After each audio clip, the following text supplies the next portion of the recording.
In the old days, Thailand was once known to be a very fertile land, but in reality there was not a trace of that in what His Majesty saw on those visits. Evidence of abject poverty was everywhere. The people's plight had never been included in any central government surveys, since the areas were hardly accessible by road. In times of bad drought, we had no rice grains to mill even for our own meal. His Majesty said once that we were to return the people's affection by our deeds rather than words. By all means, the cause of their sufferings must be tackled. His Majesty came to the conclusion that going places to hand out blankets and clothing to them was comparable to an attempt to fill an ocean.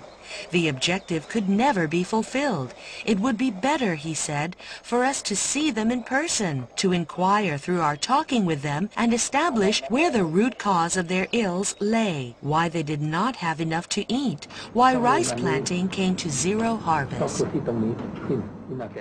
Summer was spent in Hua Hin. Once the rainy season started, His Majesty might travel to Pi Kun Thong. From Pi Kun Thong to Skupan. After an interval, His Majesty would take off to Chiang Mai. That made up a whole year for him. With time, the problems became clear to His Majesty, and development assistance had been planned so as to cover all parts of the country.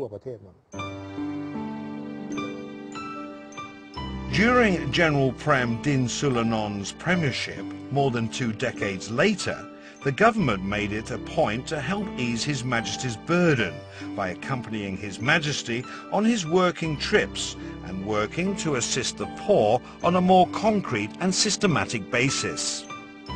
General Prem remarked to Ajahn Sanot and Dr. Sumet that it was not right to sit back while His Majesty was toiling in those rough and remote border areas. What more, financial support was also from his own personal pocket. The missions should be the government's responsibility instead. That was how the special task force entitled the Office of the Royal Development Projects Board came into being. It was very late at night, but the big map was still spread in front of His Majesty. The map was used in a briefing to him on matters happening in the land. Given the fact that His Majesty was well versed in multiple areas of specialization, it could be the reason why he could see things more clearly than others. In any case, it was just the first chapter of His Majesty's visits to the remote areas of the country. The map you see His Majesty carrying around with him on the trips is in fact the source of data bearing details pertaining to the conditions applying to each individual village in the kingdom, including its vicinity too. His Majesty could make analysis by just consulting his map. For His Majesty, who could envisage the condition along the routes he was to take, some roads were covered with dust during the dry season. Some were infested with potholes after flooding had receded, and some were in the midst of a dense tropical forest. Nothing of the sort would deter him from taking his trips. The king had to wade through mud. Mud was on his shoes, inside his socks. He was determined to come. Really, those paths were tough, even for ox-drawn carts. Bumpy, covered with rocks, you know, and quite on a slant too. How his car could have negotiated that, I still wonder to this day. On the trips, he insisted on doing the driving himself, otherwise he would just walk. He said that was how one would have the feel of the place. His Majesty made a thorough analysis of the geographical features, altitude, depth, etc. His main philosophy is, whatever you plan or do must reflect the natural environment as well as geographical features applying there.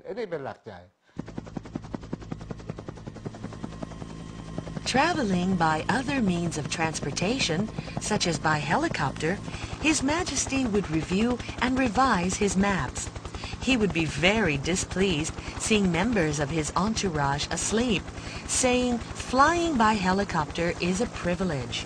They should realize that official properties were in use, so falling asleep on it was not the way to optimize their services.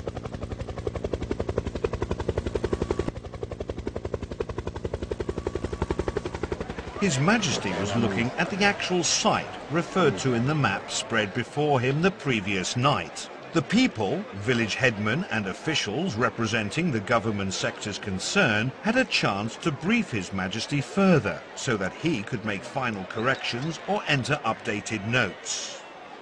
You see, they had been out for years. What he did was to inquire with the local people, pointing at the spot of his interest. He would ask whether this or that still existed, if any. He then scribbled some notes before handing them over to army personnel on duty for further actions. I think he was security personnel. I was village headman then. His Majesty asked me if the spot where he was pointing at on the map was called Sub Sombun. Was there a source of water? I told him yes. Well, it's subterranean water, sir. You mean water is available year-round? I said yes. Development work must take account of the local environment in terms of the physical environment. The sociological environment, we mean certain characteristics which we cannot force people to change. We just go in and find out what the people really want and then fully explain to them.